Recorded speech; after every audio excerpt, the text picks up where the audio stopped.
Hey there, and welcome to another episode of Idle Weekly, which hasn't really been weekly. Today, I will be playing NGU Idle, and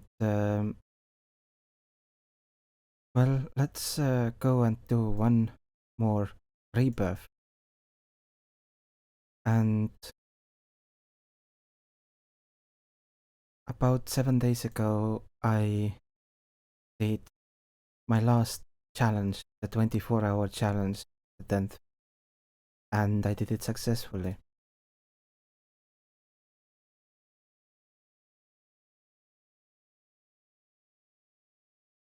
So that's currently where I'm at with this game.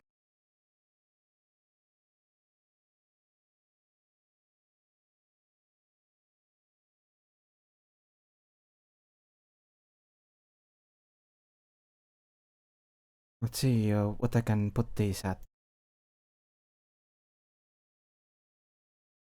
Seems 10 trillion works fine. Oh, never mind. It doesn't. This is about right, it seems. And then I know that these require more.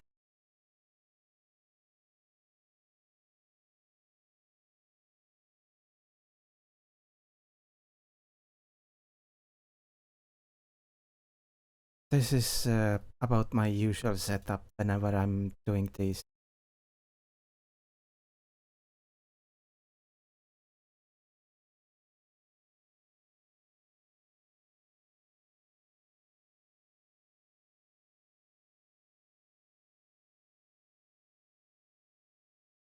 So this definitely hasn't recovered since that.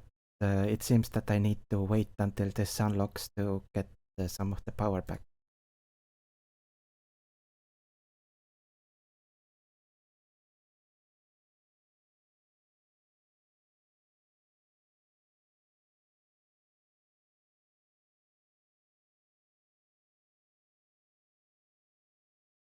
That's about it. As you can see, I have reached 1 billion with these, which is nice.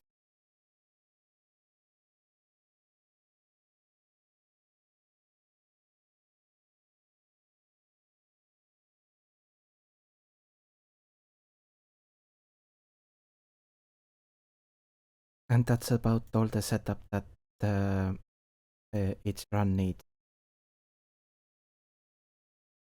This is currently my progress, and my progress is pretty much at the point where I have beaten the game.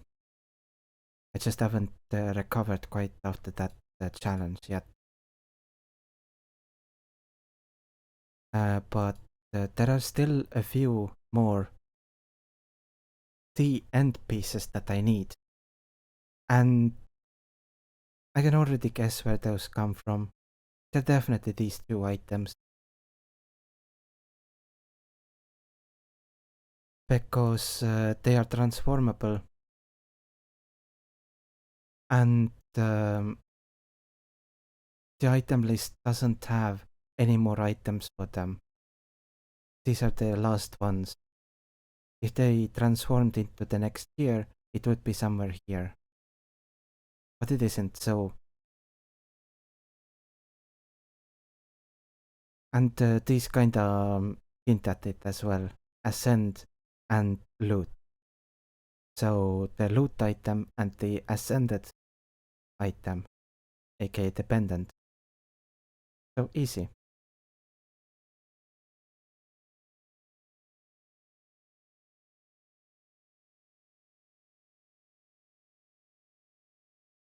So basically I have beaten the game, and I would like to talk a little bit about my experiences with the game and how much I liked it.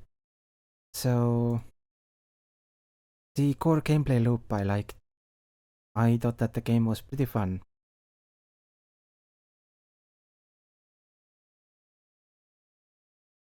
Each of these features, whenever you unlock them, they added to the. They made you feel stronger and stronger and stronger every time it happened. that you got access to more and more of them. Because they were basically multiplications on top of each other and such, for the most part. But I personally think that the game kinda fell off in the sadistic difficulty. Because while evil difficulty did take time to get through, it was still, you felt like you were going somewhere. You became stronger and stronger as you unlocked more features, unlocked more levels, got higher levels everywhere.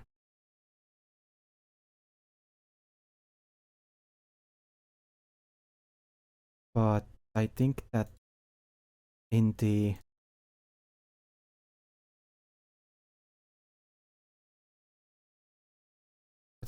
sadistic difficulty, because you reached the hard caps on things, on different features, you reached, it was heavily, there were heavy diminishing returns on everything, and on top of that, those hard caps, which made the progress feel lesser. It felt like you were slowing down, and you really didn't, especially the last about 50% of the sadistic difficulty was really grindy. Like it didn't feel like I'm progressing. It felt more like, I guess you could say that it felt like you were reaching the end of the game, but it came way too early, because about 50% or even a bit more of sadistic difficulty felt like that. It was just the same grind loop again and again for pretty much no gains whatsoever. The card system was initially an interesting idea, but it didn't feel like it did anything. The cooking system was completely pointless, it did nothing at all, unfortunately. But I guess it was added on top because, well, development was ending, so it was just like something so that this can be filled out. The feature list, that is. Whether true or not, I don't know. But it does feel like that, because every feature has something in it. So this feature had a lot of this stuff, various different power-ups that you could get. Same thing with this one. It had a lot of different features that it helped whenever you got something here. This is just pretty much a once a day thing that gives you a slight boost to XP. But by the time you reach this feature, XP is pretty much pointless. And the gains here are so small that it doesn't really change the XP that you gain anyway.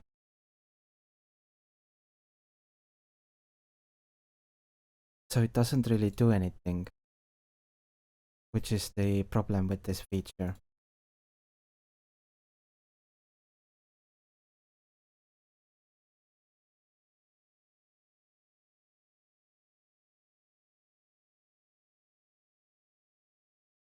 So, yeah. And the third currency or an energy system that you have, that only works for a specific amount of time. Because once you max level all of these, they have a maximum level, then that is reachable within the game. That is, like I maxed these long before I managed to actually beat the game. Like I still had challenges to do, for example. So about roughly the last 20 to 30% of the statistic difficulty hacking did nothing. But yeah, once you max out all of these hacking things, then you unlock this, and then you do this, and then you get the another end piece. So that's something that I do like, that you how the game comes together at the end, because it gives every feature gives a end piece. You get one from the Itopod or Itopod. You get one from the end of adventure, which I currently don't have unlocked on this run. You get one from questing, one from perks, then hacking, of course, etc. The one end piece is even from cards. That's cool.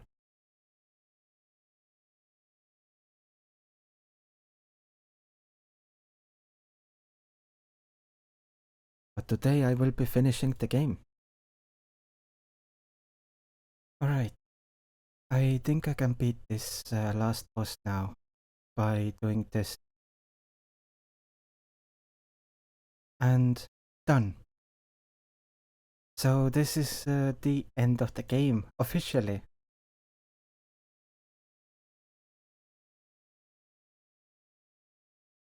Well, not quite yet, because I have to also complete the end item.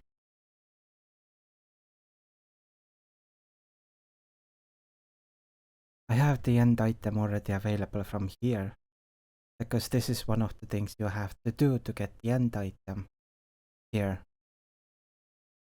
And I guess, yeah, I will do it now. Just in case, I will make another save, and then I will do this. Let's take these and transform them. Arg, stop ascending it. No, I'm gonna ascend it. The end. Done. And last. Look upon my loot, ye mortals, and despair. Done. And now,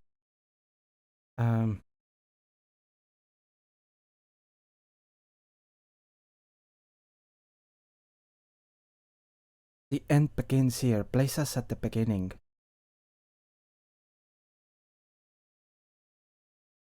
Oh, right. If I remember correctly, I have to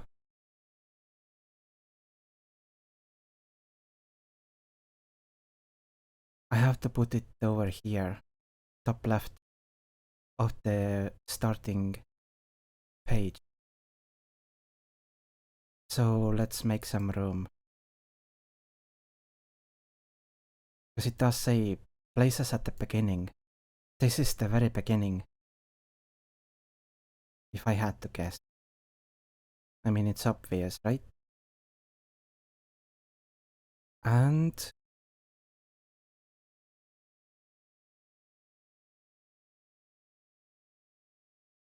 unprotect all of them.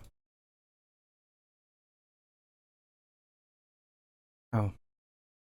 I think I just forgot the button. So consume is control, just like what I did there. Alright.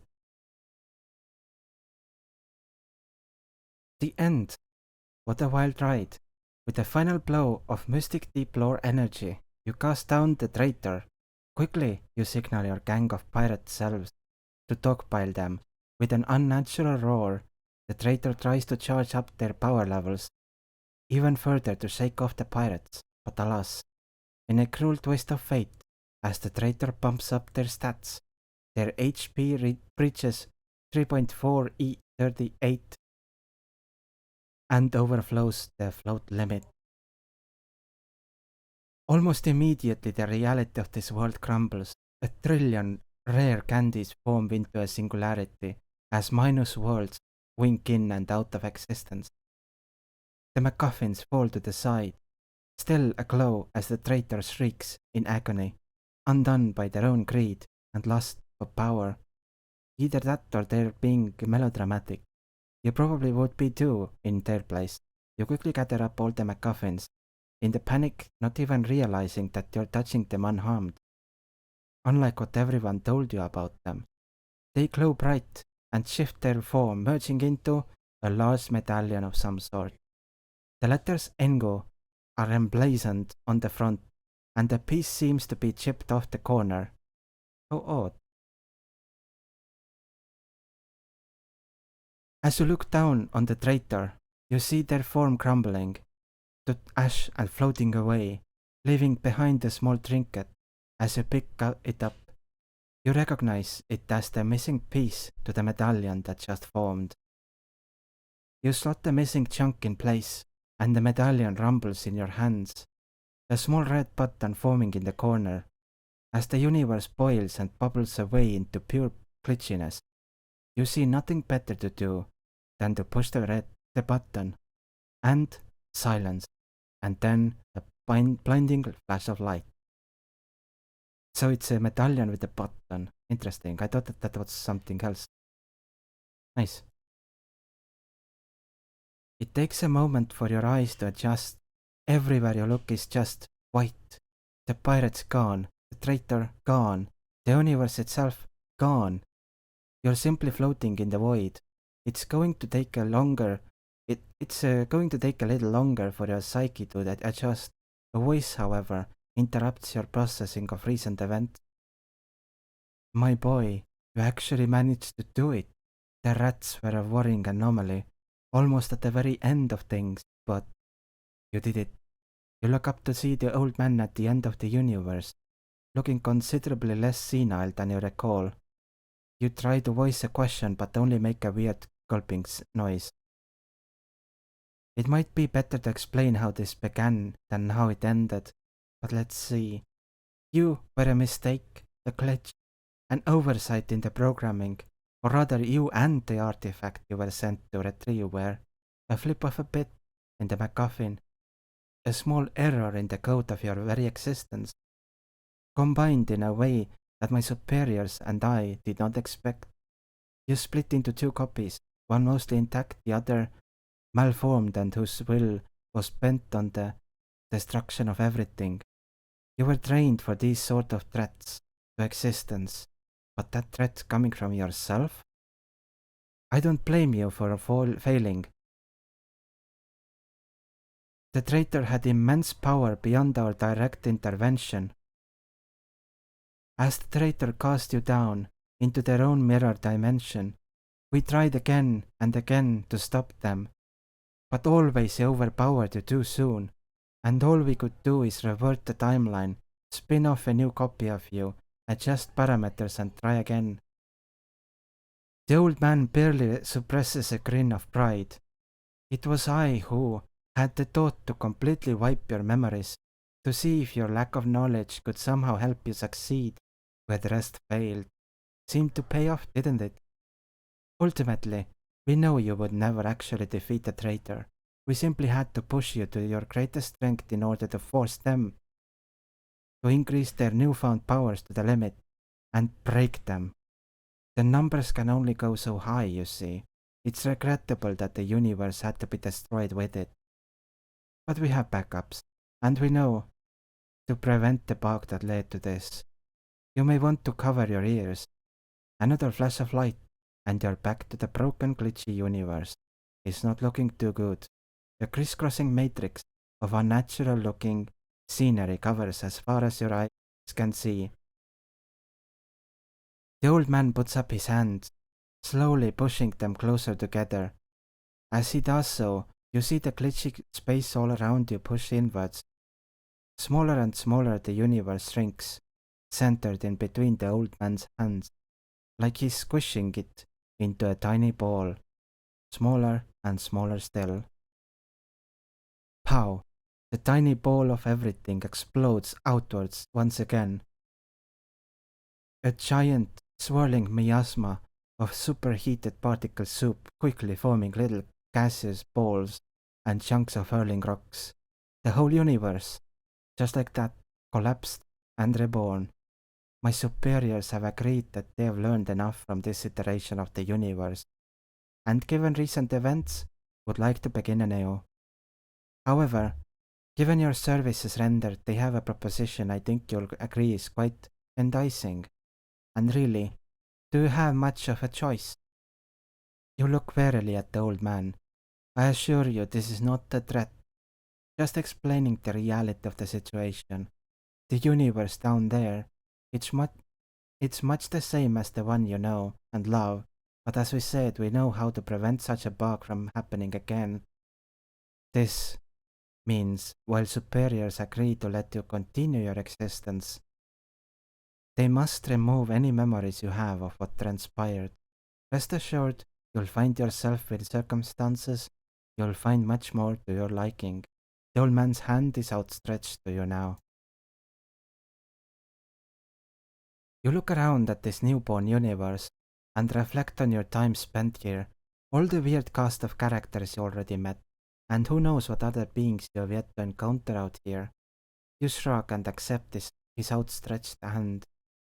His plan can't be any worse than what you have already been through.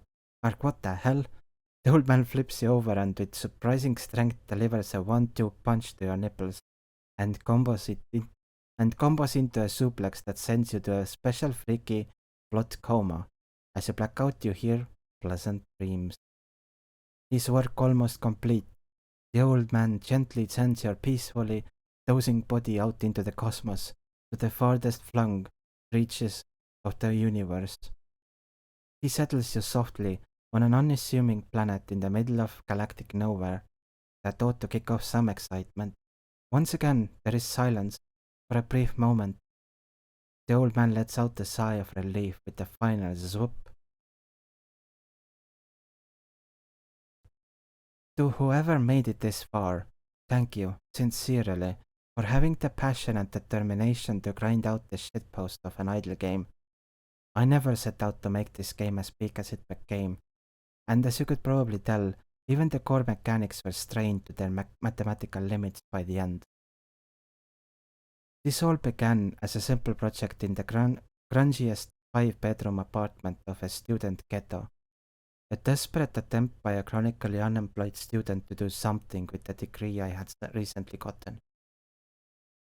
To be able to work on games like this for the last 4 years has been nothing short of a transformative event in my life. Whether you check out my other works, start out a new file, or move on to other great idle games out there, thank you for playing mine. With love, 4G, D. End? Interesting. Well, that was a nice ending to the game.